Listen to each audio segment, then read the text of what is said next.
আপনারা শুনছেন ত্রিদীপ কুমার চট্টোপাধ্যায় রচিত যোগুমামা রহস্য সমগ্র ২, অরিন্দম গাঙ্গুলির কণ্ঠে।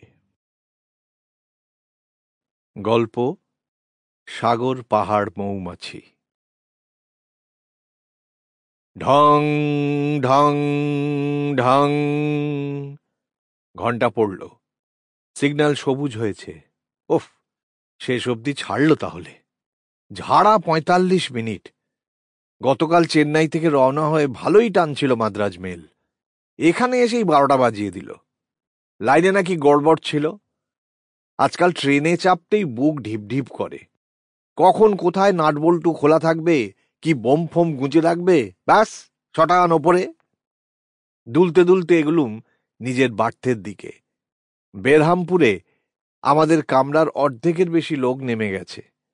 আমার কূপের সামনে ৩টে বার্থ খালি হয়েছে। দেখি কারা উঠল।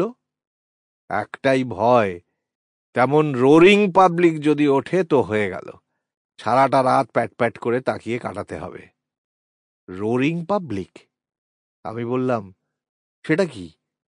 অনন্ত সরখেল করুণামাখা হাসলেন, বললেন, সে কি টুকলু, রোরিং মানে জানো না? নাক ডাকা, শুদ্ধ বাংলায় যাকে বলে নাসিকা গর্জন। আমাদের ড্রয়িং রুমে বসে কথা হচ্ছিল। শেষ রাজভোগটা মুখে ফেলে চোঁ চোঁ করে গেলাস সাফ করে দিলেন অনন্ত সরখেল। তৃপ্তির ঢেকুর তুলে ফের বলতে শুরু করলেন। স্বামী স্ত্রী, বছরখানেকের বাচ্চা, ওড়িয়া, বেশ ছড়িয়ে ছিটিয়ে বসে গেছে।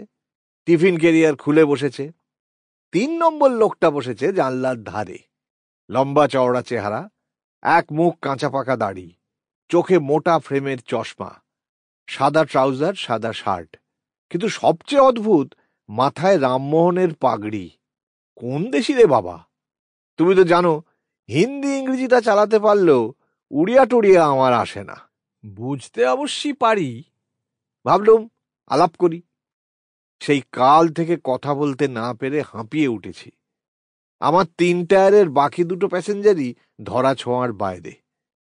আপারে এক মারোয়াড়ি, রোড রোলারের মতো চেহারা, সমানে ঘুমোচ্ছে। সারাদিনে বার ৩ নেমেছে, খাওয়া আর বাথরুম সেরে আবার উঠে গেছে। মিডলে এক বুড়ো, আনকা সাউথ ইন্ডিয়ান, হিন্দি ইংলিশ কিচ্ছু বোঝে না। আমি গতকাল ইশারায় নিচের বার্থ অফার করেছিলুম, কটকট করে তাকালো। পাগড়িকে বললুম, আপ ক্যা ইহা সে উঠা?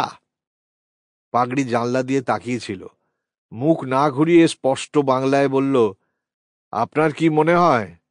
আরে বাস, আপনি বাঙালি? বেরহামপুরেই থাকেন নাকি? না। কলকাতায়? না। তবে গোপালপুর। বাবা, গোপালপুর অন সি, কি বিউটি বলুন। আপনাকে দেখে বাঙালি ভাবতেই পারিনি, বিশেষ করে আপনার পাগড়িটা খুব ইন্টারেস্টিং। আপনার অসুবিধে হচ্ছে? কি যে বলেন মশাই, অসুবিধে হবে কেন? বাঙালি পেলুম, প্রাণ খুলে দুটো কথা কওয়া যাবে। দয়া করে অকারণ বকবেন না, বকাবেন না। এবং দড়াম করে মুখের ওপর কথাগুলো বলল, গা জ্বলে গেল। যাচ্ছে তাই লোক। হ্যান্ডব্যাগ থেকে হ্যান্ডরাইটিং এর বইটা বের করে পড়তে আরম্ভ করলুম। ভাগ্নে ওষুধ কোম্পানিতে কাজ করে, ওই দিয়েছে। বইটা দারুণ ইন্টারেস্টিং। যে কোনো লোকের রাইটিং দেখে লোকটা সম্বন্ধে বলে দেওয়া যায় অনেক কিছু। ছবি দিয়ে দিয়ে বুঝিয়েছে। কখন যে বৃষ্টি শুরু হয়েছে খেয়াল করিনি। পাগড়ি কাচ নামাচ্ছে, আমিও নামিয়ে দিলুম। পাশে সাউথ ইন্ডিয়ান বুড়ো বোয়াল মাছের মতো হাই তুলছে। না, রাত কম হয়নি, 10টা। মিডল বার্থ তুলে দিলুম।